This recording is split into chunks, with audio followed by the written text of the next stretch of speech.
Topa 5. vietā ierindojās Wizards komandas spēlētājs Vladimirs Tihonenkovs.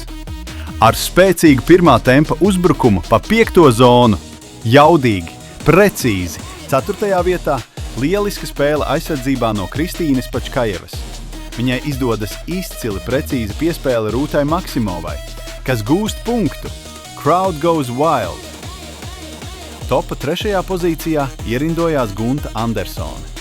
Ar lielisku reakcijas ātrumu un aizsardzībā ļoti precīzi nospēlēja ar kāju. What a save!